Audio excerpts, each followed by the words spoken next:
Hi, everybody. Clayton Vandiver, your Lightkeeper here. And for this summer, we have a real treat for you.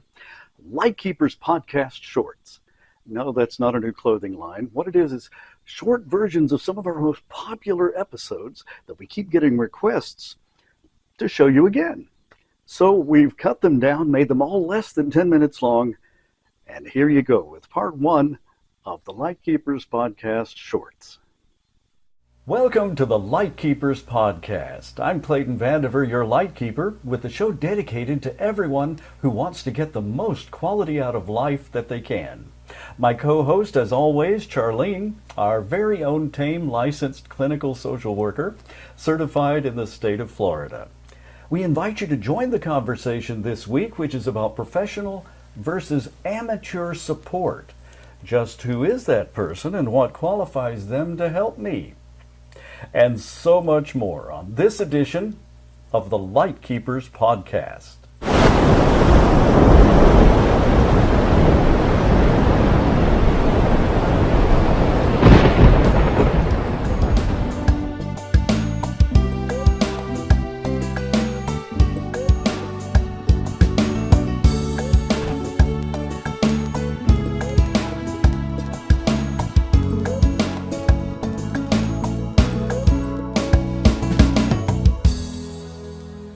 Before we start, I'd like to invite you to please leave your questions or comments below. We always love to hear from you.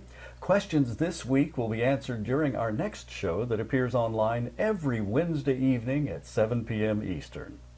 The Lightkeepers Podcast is an exclusive production of A Guiding Light Incorporated. We'll tell you more about A Guiding Light at the end of the podcast, but we don't have much time, so let's get right into this week's conversation. And what does it mean to the general public when you say, who is this person? Are they professional? Are they amateur? How do you know? So that's a very good question. So the best way to know if you're working with a professional is to ask them what their qualifications are and find out if they're licensed. If they are licensed, there's going to be a record of that can be found online. Like, for example, I'm licensed through the state of Florida Department of Health. So if you go online and do a search for State of Florida LCSW license lookup, it'll take you to a website where just by typing in someone's name, you can verify that they have a license. Okay, that's a good idea. Well, how does the general public find that information? You just type a search? You just do a search online for whatever state you're in. Whatever their profession is, and license lookup, and it'll take you to a website where you can put in their name and find out whether or not they are a licensed individual. Okay, and you can find information about both medical and counselor personnel? Correct, because technically as a counselor, I am a medical professional. That's why I'm licensed through the Department of Health. Okay. So that's an important distinction. Even though I'm a counselor, what I do is considered medical care. Okay. Well, I've heard some folks say it's sort of like you're looking for either a professional and you don't want a witch doctor. I've heard that term used in the in the industry. So what would constitute a witch doctor? How do you define that one? So, for example, if you were injured, okay, would you call up Grandma, Uncle Bob, neighbor across the street? Or would you want to call your primary care physician or maybe go to an urgent care clinic?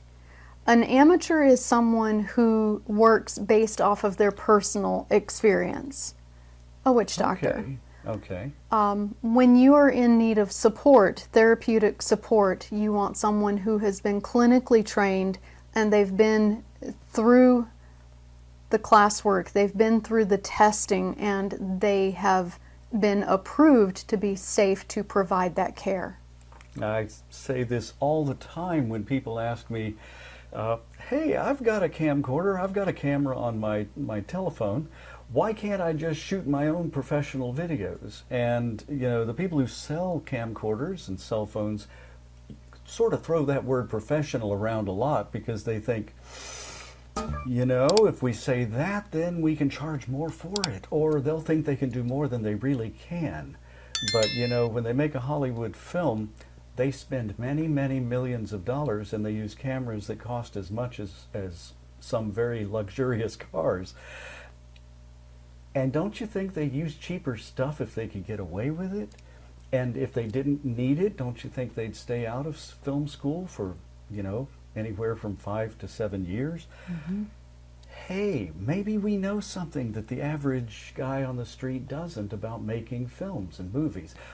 I'm sure it's exactly like that in the medical community. If I needed to amputate an arm, I certainly wouldn't grab the first chainsaw I saw. Well, and it goes a little deeper than that, because there are places online, for example. There are some wonderful resources online, especially if you're grieving. For example, there's one particular website that in the past has trained volunteers to provide online bereavement support. The problem is grief can be complicated, and not everyone is qualified or should be qualified to provide grief support, because there's a lot that can be affected. Absolutely. And someone who is not trained, who doesn't know how to look for potential influences, maybe a past history of substance abuse or a personality disorder or a mental health illness that might complicate that bereavement, what they're doing is not just unethical, it's not just negligent, it could be down outright dangerous. I understand. And is it just that they might assess the needs incorrectly, refer someone to the wrong resource, perhaps even rope them into a network of pals that stand to profit? I know there are some unethical people out there. How much damage can they really do? They can do a lot, and not even meaning to. People go into this wanting to provide that support, that amateur support. Mm-hmm. They go into it with the best of intentions. But you know what they say. Saint Bernard of Clairvaux said that the road to hell is paved with good intentions. That's a good point. And so that they mean well. They really do. They really do. But that's not always the best course of action. They can cause a lot of harm emotionally, mentally, and can make an already difficult time a lot more difficult and distressing. How does the person listening and watching know where to turn for information about who might be a professional and who might be a witch doctor? Well, and that's, again, where you have to be very careful. There are a lot of resources available online, resources available to support you through end-of-life process. There are people out there that call themselves death doulas that are out there to provide a wonderful support service, a wonderful needed service where they're supporting people who have been diagnosed with a terminal illness or their family as they go through this time. Okay. But the problem is these people are not being properly vetted. There's no specific training for them, and so a lot of these people are amateurs that have come into the field through personal experience that want to be able to help others.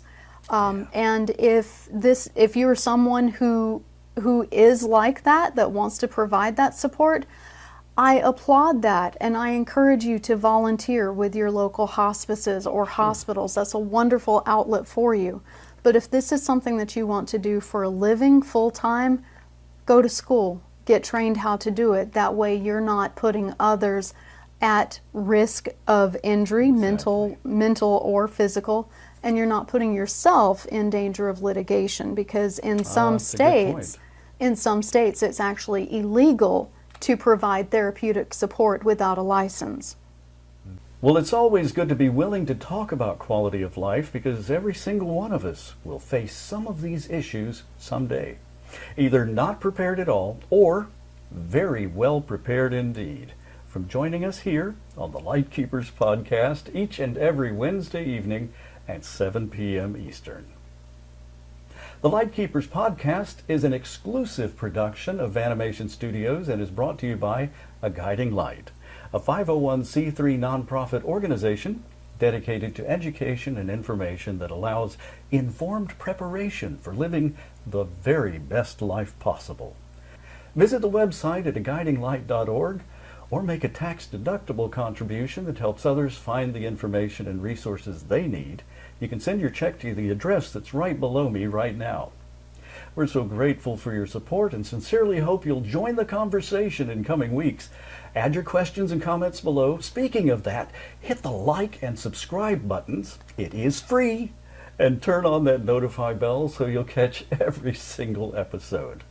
I'm Clayton Vandiver, your Lightkeeper. We'll see you next time.